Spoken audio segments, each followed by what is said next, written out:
नमस्कार। हिंदी भाषा और साहित्य की ई कक्षा में आपका स्वागत है। आइए आज जानते हैं पत्र लेखन क्या है, कैसे लिखे जाते हैं पत्र और किस तरह के होते हैं पत्र, यानी पत्र लेखन के प्रकार एवं स्वरूप। बच्चों, हम जानते हैं प्राचीन काल से ही हमारे जीवन में पत्रों का महत्व बना हुआ है। ये हमारी अभिव्यक्ति और संवाद के बेहतर माध्यम रहे हैं। आज के आधुनिक तकनीकी समय में भी इनकी ज़रूरत है, इसलिए हमें पत्रों को लिखना जानना चाहिए। पत्र लेखन के अध्ययन के लिए उन्हें दो भागों में विभाजित करके देखा जाता है। यह एक विशिष्ट कला है, इसलिए आज देखें हम कि ये दो भाग यानी अनौपचारिक पत्र और औपचारिक पत्र किस तरह से लिखे जाते हैं, क्या है इनकी सावधानियाँ और क्या होता है इनका उपयोग। अनौपचारिक पत्र, इसे हम व्यक्तिगत या व्यक्तिक पत्र के रूप में भी जानते हैं। व्यक्तिक अथवा व्यक्तिगत पत्र से तात्पर्य ऐसे पत्रों से है जिन्हें व्यक्तिगत मामलों के संबंध में पारिवारिक सदस्यों, मित्रों एवं अन्य प्रियजनों यानी अपनों को लिखा जाता है। कह सकते हैं कि व्यक्तिक पत्र का आधार व्यक्तिगत संबंध होते हैं। ये पत्र इसी आधार पर अपनों को या अपने करीबियों को, अपने घर वालों को, रिश्तेदारों को लिखे जाते हैं। और दूसरी तरफ अनौपचारिक पत्र, अनौपचारिक पत्र को समझने के लिए इन्हें तीन भागों में बांट दिया गया है। अनौपचारिक पत्रों में हम प्रार्थना पत्र, कार्यालयी पत्र एवं व्यावसायिक पत्रों को रखते हैं। प्रार्थना पत्रों में हम अपने विद्यालय, अन्य कार्यालय संबंधी यानी शिकायत पत्र हो, आवेदन पत्र लिखना हो, हम वहाँ लिख सकते हैं। कार्यालय संबंधी अन्य जगहों पर भी पत्र लिखे जाते हैं, तो वहाँ प्रार्थना पत्र नहीं बल्कि कई अन्य तरह के अन्य ज़रूरतों के हिसाब से पत्र लिखे जाते हैं। किसी सरकारी अधिकारी को या विभाग को वहाँ आपके आवेदन या अन्य ज़रूरतों के लिए जो पत्र लिखे जाते हैं वे कार्यालयी पत्र होते हैं। और तीसरा जो है व्यावसायिक पत्र, यह हम अपने प्रकाशकों को या फिर दुकानदारों को, व्यापारियों को अपने व्यवसाय से संबंधित ज़रूरतों के लिए लिखते हैं। तो इस तरह से देखें तो अनौपचारिक पत्र और औपचारिक पत्रों को विभाजित करके अध्ययन करने से हमें सुविधा होती है और हम स्पष्ट समझ लेते हैं कि इनकी कोटि अलग अलग है और इन्हें लिखने के तरीके भी अलग अलग होंगे। अब आइए देखते हैं अनौपचारिक पत्र यानी व्यक्तिगत पत्र की सावधानियाँ क्या हैं और विशेषताएं क्या हैं। ये अपने सगे संबंधियों और मित्रों को लिखे जाते हैं, इसलिए उम्र तथा संबंधों के अनुसार संबोधन, अभिवादन के शब्द लिखे जाते हैं। संबंधों के अनुरूप भाषा भी आत्मीय एवं अनुशासित होती है। यह पत्र खुले मन से लिखे जाते हैं और शब्दों की कोई सीमा नहीं होती। इसमें भी अन्य पत्रों की तरह सबसे पहले ऊपर जहाँ से हम पत्र लिखना आरंभ करते हैं वहाँ पर तिथि और स्थान लिखते हैं, यानी भेजने वाला अपना स्थान लिखता है, तिथि लिखता है, अपना पता भी लिखता है, और फिर जिसको भेजना है यानी प्रापक, याद रखें जो भेजता है वह प्रेषक और जो प्राप्त करता है उसे प्रापक कहते हैं।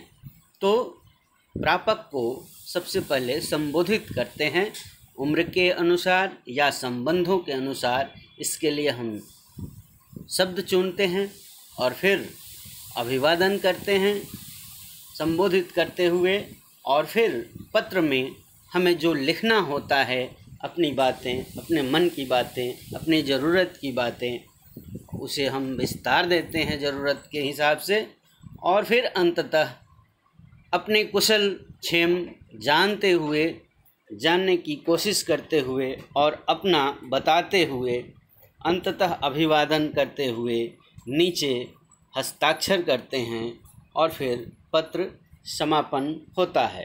तो इस तरह से व्यक्तिगत पत्रों की योजना होती है और व्यक्तिगत पत्र असीमित शब्दों में लिखे जा सकते हैं, तरह तरह की शैली में लिखे जा सकते हैं।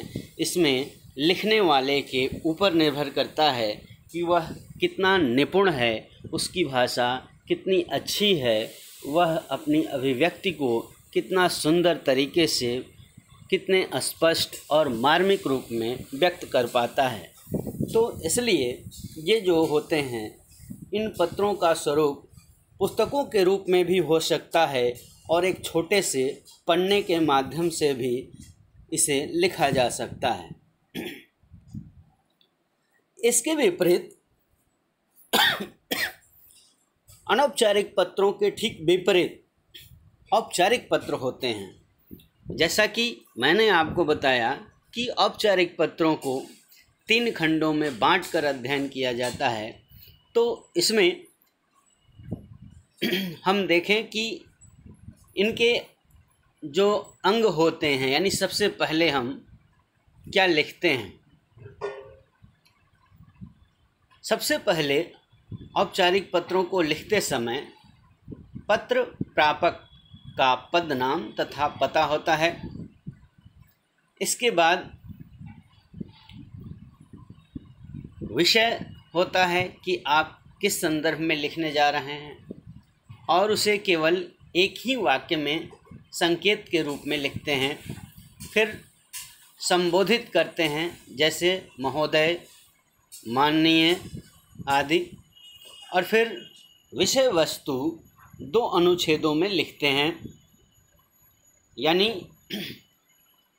भीतर पत्र के बीच में जो विवरण लिखते हैं उस पत्र के विषय का जो विस्तार होता है वही विषय वस्तु होता है, उसे 2 अनुच्छेदों में बांटकर लिख लेते हैं, यानी अत्यंत संक्षिप्त रूप में लिखते हैं। और पहले अनुच्छेद में यानी पहले पैराग्राफ में अपनी समस्या के बारे में लिखते हैं और दूसरे में आप उनसे क्या अपेक्षा रखते हैं, आप उनसे क्या चाहते हैं, धन्यवाद के साथ यह लिखकर समाप्त किया जाता है। इसके बाद अंत में अपना नाम, हस्ताक्षर और भवदीय या भवदिया लिखते हुए या विश्वासी या विश्वासभाजन लिखते हुए नीचे अपना हस्ताक्षर कर देते हैं, और फिर प्रेषक का नाम, पता, शहर, मोहल्ला, पिन कोड, मोबाइल नंबर तथा अंततः दिनांक यानी तिथि लिखकर इसे पूर्ण किया जाता है। ये सारी चीज़ें अत्यंत ज़रूरी होती हैं, जिससे पता चलता है कि कौन लिख रहा है, किस लिए लिख रहा है, किस तारीख को लिख रहा है। औपचारिक पत्रों में ये सारी चीज़ें आपके काम के अनुसार उसे रिकॉर्ड में रखा जाता है, उसे सहेज कर रखा जाता है। इसलिए औपचारिक पत्र जो होते हैं एक प्रमाण की तरह होते हैं, इसलिए इन्हें लिखते समय सावधानी से इन सारे अंगों का विस्तार पूर्वक ध्यान देते हुए लिखना चाहिए। इन अंगों पर हमें ज़रूर ध्यान देना चाहिए। इसमें से कुछ भी छूटता है तो ये जो है, ये पत्र जो हैं वो अच्छे नहीं होते हैं। औपचारिक पत्र लिखते समय कई बातों को ध्यान रखने की ज़रूरत होती है। ये नियमों में बंधे होते हैं, यानी आप जो कहना चाहते हैं वही इसमें कह सकते हैं, अनावश्यक बातें नहीं कह सकते हैं। इस प्रकार के पत्रों में नपी तुली भाषा का प्रयोग किया जाता है। इसमें अनावश्यक बातों का उल्लेख नहीं किया जाता। यानी आप जैसे अपने व्यक्तिगत पत्रों में जो लिखते हैं, कुशल क्षेम हाल समाचार जो लिखते हैं, वह इन औपचारिक पत्रों में नहीं लिख सकते हैं। पत्र आरंभ व अंत प्रभावशाली होना चाहिए। पत्र की भाषा सरल, लेख स्पष्ट व सुंदर होना चाहिए। यदि आप कक्षा अथवा परीक्षा भवन से पत्र लिख रहे हैं तो कक्षा अथवा परीक्षा भवन अपने पता के स्थान पर तथा क ख ग अपने नाम के स्थान पर लिखना चाहिए। यह इसलिए कि कई परीक्षाओं में अपने नाम और अपने पता के संबंध में बताना जरूरी नहीं होता है और वह कानूनन गलत होता है। इसलिए विद्यार्थियों को यह सलाह दी जाती है कि आप औपचारिक पत्र लिखते समय नीचे में अपना नाम और पता लिखने की जगह पर सिर्फ क ख ग यानी संकेतों में लिखकर पूरा करते हैं। पत्र पृष्ठ के बाईं ओर से हाशिए के साथ मिलाकर लिखा जाता है। पत्र को एक पृष्ठ में ही लिखने का प्रयास करना चाहिए ताकि तारतम्यता बनी रहे। प्रधानाचार्य को पत्र लिखते समय प्रेषक के स्थान पर अपना नाम, कक्षा व क्रमांक, खंड वगैरह लिखना चाहिए। तो इस तरह से आप अपनी पूरी जानकारी इस तरह के पत्रों में देते हैं और फिर इससे आपकी जो भी ज़रूरत होती है उसे उस संबंधित कार्यालय में दर्ज कर लिया जाता है। अब दोनों तरह के पत्रों को लिखने की कुछ विशेष सावधानियां हैं। जैसे जिसके लिए पत्र लिखा जाए उसके लिए पद के अनुसार शिष्टाचार पूर्ण शब्दों का प्रयोग करना चाहिए। पत्र में हृदय के भाव स्पष्ट रूप से व्यक्त होने चाहिए। पत्र की भाषा सरल एवं शिष्ट होनी चाहिए। पत्र में बेकार की बातें नहीं लिखनी चाहिए, उसमें केवल मुख्य विषय के बारे में ही लिखना चाहिए। पत्र का आशय व्यक्त करने के लिए छोटे वाक्यों का प्रयोग करना चाहिए। पत्र लिखने के पश्चात उसे एक बार अवश्य पढ़ना चाहिए। पत्र प्राप्तकर्ता की आयु, संबंध, योग्यता आदि को ध्यान में रखते हुए भाषा का प्रयोग करना चाहिए। अनावश्यक विस्तार से बचना चाहिए। पत्र में लिखी वर्तनी, शुद्धता व लेख स्वच्छ होने चाहिए। पत्र प्रेषक तथा प्रापक के नाम, पता आदि स्पष्ट रूप से लिखे होने चाहिए। पत्र के विषय से नहीं भटकना चाहिए, यानी व्यर्थ की बातों का उल्लेख नहीं करना चाहिए।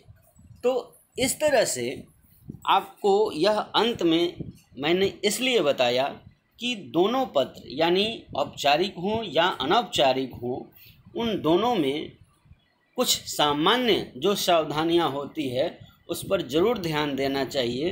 अन्यथा पत्र लिखने का जो उद्देश्य होता है वह स्पष्ट नहीं हो पाता है और आप अपने लक्ष्य में विफल हो जाते हैं।